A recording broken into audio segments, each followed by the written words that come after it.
Monsieur Camara, pour la manifestation de la vérité, pour les morts justement, et tout ce contexte malheureux que vous décrivez, est-ce qu'il n'était pas utile de savoir si les armes utilisées contre les manifestants à l'époque étaient des armes des dotations de notre armée? Oui, ça c'est le rôle du département de la sécurité. Quand il y a une situation, c'est le département de la sécurité qui doit s'en charger. Monsieur Camara, il y avait un organigramme, vous étiez le président du CNDD, le chef de l'État. Vous aviez quand même le rôle du management, le rôle de coordonner un peu tout ça. Certes, vous dites que vos épaules étaient frêles, c'était difficile, mais vous en aviez la responsabilité. Est-ce que vous avez demandé au ministre de la Sécurité de savoir si des armes de dotation de notre armée ont été utilisées? Et est-ce qu'il y a eu des vérifications après, des fouilles, pour savoir qui est allé au stade, qui a utilisé des armes? Oui, à ce niveau, ce qui était le plus important, quels sont ceux qui sont partis au stade et à l'intérieur.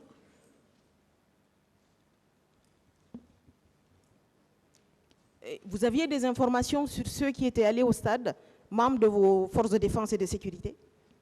Mais madame, c'est clair, M. Toumba est parti au stade, il a été clair. Mais pourquoi vous ne l'avez pas mis aux arrêts? Pourquoi vous ne l'avez pas suspendu de ses fonctions? J'estime que madame, j'ai parlé encore, peut-être que je ne fais que me répéter. J'ai dit pourquoi il n'y a pas eu suspension. J'ai parlé d'un cas éventuel de prendre la fuite au risque que le résultat ne soit pas escompté. Oui, mais tout à l'heure, vous avez dit que le plus important était de savoir ceux qui sont allés au stade. Au moins, vous aviez une piste, M. Camara.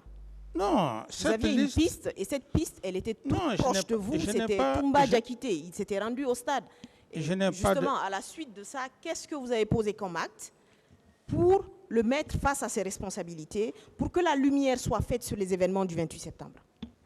Mais j'en ai suffisamment expliqué ici, madame, quand je fus informé, lorsque Toumba est parti au stade avec ces éléments, je l'ai expliqué une première fois, l'esprit non seulement de l'arrêter. Ensuite, j'ai immédiatement procédé aussi à ce que je venais de dire tantôt, dans une commission nationale et à la fois internationale. Et je crois que cette commission internationale a fait son travail quand elle est venue. Et la commission nationale et même la justice, si j'ai bonne mémoire, à l'époque, c'est que le procureur à l'époque avait été saisi par le ministre de la Justice. Donc, ça c'était des dispositions qu'il fallait prendre. Et tant d'autres. Mais ces dispositions-là, Monsieur le Président, Monsieur Camara, n'ont pas été senties par le Guinéen lambda. Parce qu'en l'occurrence, un procureur aurait été saisi, mais nous, on n'a jamais vu un procureur ouvrir une enquête à l'époque, quand vous étiez président de la République. Et au-delà de ça, voilà, M. Toumba Diakité a continué à circuler tranquillement, à être tranquille. Bon, faites un effort, maître, on a du mal à vous entendre.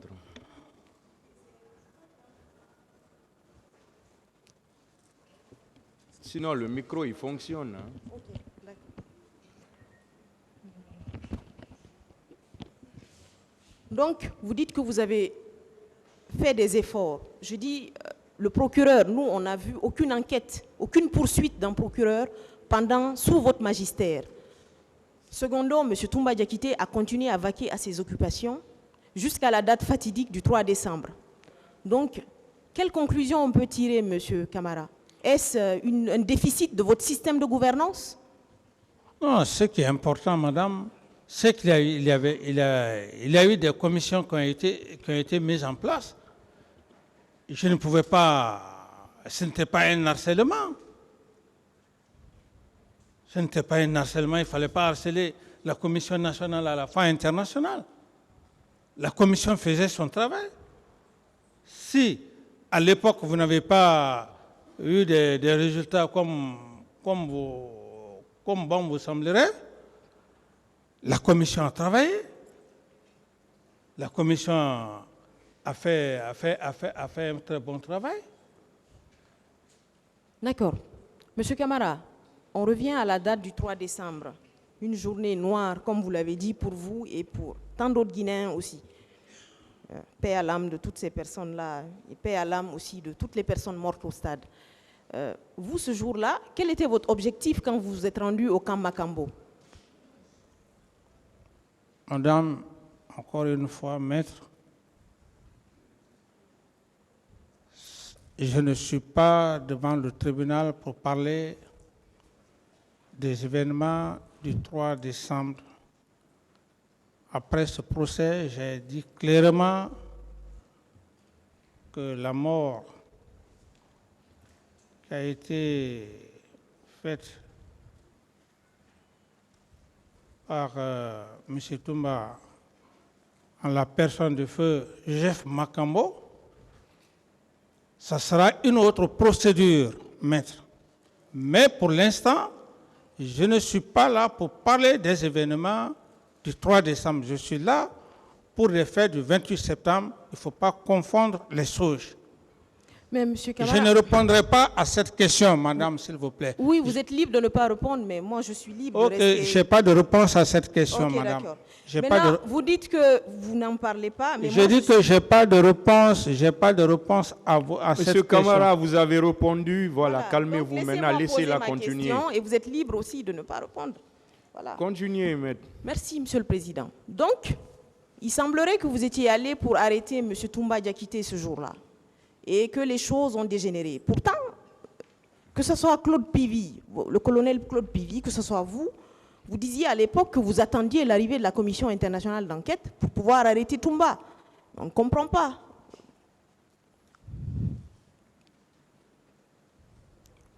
Bon. Quelle est la question? La question, c'est pourquoi être allé ce jour-là dans l'intention d'arrêter Toumba alors qu'ici, on nous a dit qu'on attendait l'arrivée de la Commission internationale d'enquête pour pouvoir l'arrêter? Ça, c'est vous qui le dites parce que vous n'êtes pas dans mon esprit et vous ne saviez pas pourquoi je suis allé. Ça, c'est vous qui le dites. Vous êtes en train de deviner. Je vous laisse deviner. Mais ce que vous dites, ce n'est pas ça. D'accord. J'ai dit quand il aura, je suis là, je ne suis pas là pour parler de deux faits. D'autres questions? Monsieur Camara, tout au long des débats ici, vous avez été constant sur le fait que vous n'avez jamais donné d'ordre, vous n'avez jamais donné d'instructions qui ont pu conduire au massacre du 28 septembre. Dites-nous, finalement, Monsieur Camara, les personnes tuées, blessées, violées, est-ce une réalité ou une fiction pour vous? Non, mais ces personnes tuées, ça c'est un fait que personne ne peut discuter. C'est pour cette raison, d'ailleurs, par la grâce de Dieu, ce tribunal a été constitué pour la responsabilité de ceux-là qui ont commis ces atrocités. Donc pour vous, c'est des atrocités? À vos yeux, c'est des atrocités? Oui, mais c'est barbare. C'est barbare. D'accord. Et vous, à votre humble avis, M. Camara, ces crimes ont profité à qui à l'époque? J'avais déjà répondu à cette question hier même. Il y a qui le crime a profité, j'avais déjà répondu. Donc je n'ai plus de commentaires à ça. Qui avait intérêt à ce que son pouvoir se poursuive? Et je n'ai pas de réponse à cette question. Votre régime est un régime militaire. Les militaires y avaient intérêt. Vous-même, vous y aviez intérêt, M. Camara. Je n'ai pas de réponse à cette question. Les crimes commis au stade ne s'arrêtent pas au stade, M. Camara. Les crimes commis le 28 septembre ne s'arrêtent pas seulement au stade. La traque des Guinéens continue dans certains quartiers de la capitale. Les Guinéens sont traqués dans certains quartiers. Les Guinéens sont séquestrés dans des camps militaires pendant plusieurs jours. Certaines femmes sont séquestrées, portées disparues. Les Guinéens sont traqués jusque dans nos hôpitaux où ils sont censés être protégés, où ils sont censés être soignés. Qu'avez-vous fait pour empêcher cela, vu qu'on était déjà dans un contexte où les violences étaient là, et vous dites que vous n'aviez aucun contrôle sur vos hommes? Mais ce ne sont que les mêmes questions que vous êtes en train de poser clairement, au lieu de faire des commentaires. Posez clairement. Répondez à la question. Je n'ai pas de réponse à cette question, j'en ai suffisamment parlé de cela. Et quelles sont les mesures que vous avez prises contre ces crimes perpétrés? Parce que la traque a continué des jours durant, M. Camara. Les Guinéens avaient peur, les gens étaient apeurés. Certaines personnes sont portées disparues. Pas qu'elles étaient au stade, mais parce que tout simplement, elles étaient tranquillement arrêtées quelque part, on les a kidnappées, on ne les a plus jamais retrouvées. La traque continuait dans vos camps militaires, et même au camp militaire où il y avait votre siège de présidence de la République. Qu'avez-vous à dire à ce sujet, M. Camara? Je n'ai pas de réponse à cette question. M. Camara, vous avez fait hier une grosse démonstration du fait que vous étiez inexpérimenté. Vous dites que c'était des crimes graves, abominables. Est-ce qu'au moins vous vous êtes ouvert à un chef d'État à l'époque, pour au moins savoir ce qui se passe ailleurs, en cas de crime? Quelles sont les mesures qu'il faut prendre? L'avez-vous fait? Vu que vous étiez tant soucieux de l'avenir de notre pays et que vous avez un grand brin de patriotisme en vous. Quand vous parlez de l'expérience, je m'excuse de l'expression.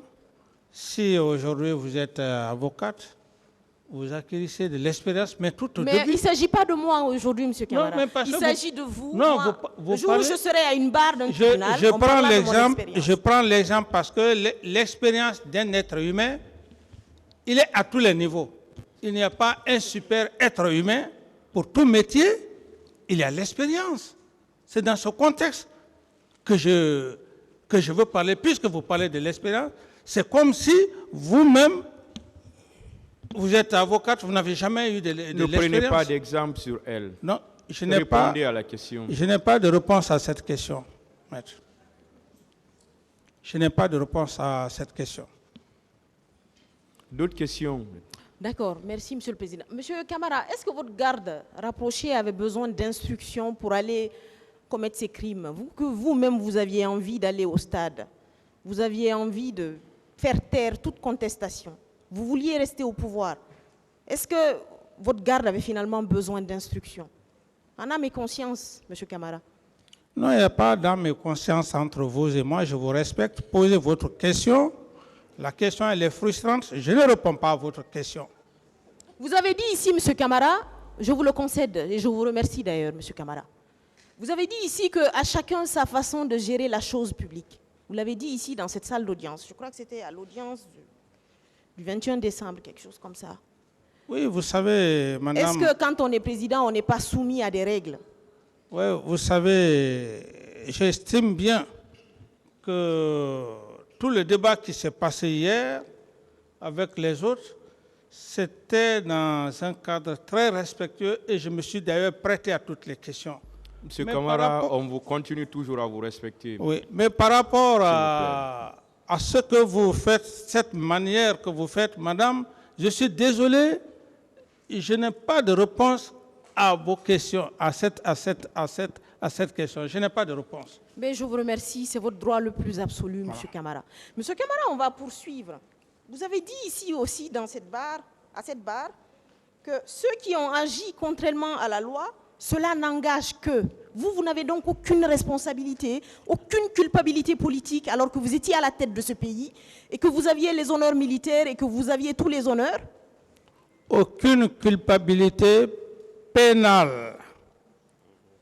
Aucune culpabilité pénale. Donc vous avez quand même une culpabilité politique. Laissez-moi aller au but de mes... Donc vous avez quand même une culpabilité politique. Vous n'avez pas le monopole de la parole. Vous me posez la question. Ne monopolisez pas la parole. Continuez, M. Camara. Je dis culpabilité pénale.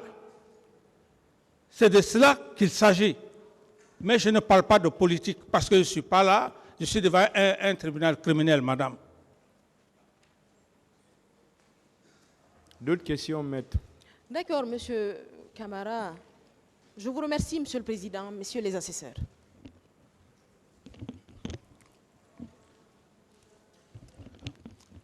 Merci, Monsieur le Président, Messieurs les assesseurs, pour me donner la parole pour la suite des débats. Monsieur le Président, vous avez déclaré à cette barre que c'est Dieu qui vous a mis dans le cœur du feu président, le général Lansana Conté, ce grand homme, celui qui vous a préparé en vous laissant entretenir plus de 300 hommes à votre domicile durant plus de 3 ans, sans vous inquiéter. Alors ma question est la suivante, Monsieur le Président. Est-ce que le président Lansana Conté savait que les militaires que vous entreteniez à votre domicile, c'était pour opérer un coup d'État? Est-ce qu'il le savait? Vous avez posé une question extrêmement importante. Et comme je l'ai dit, le pouvoir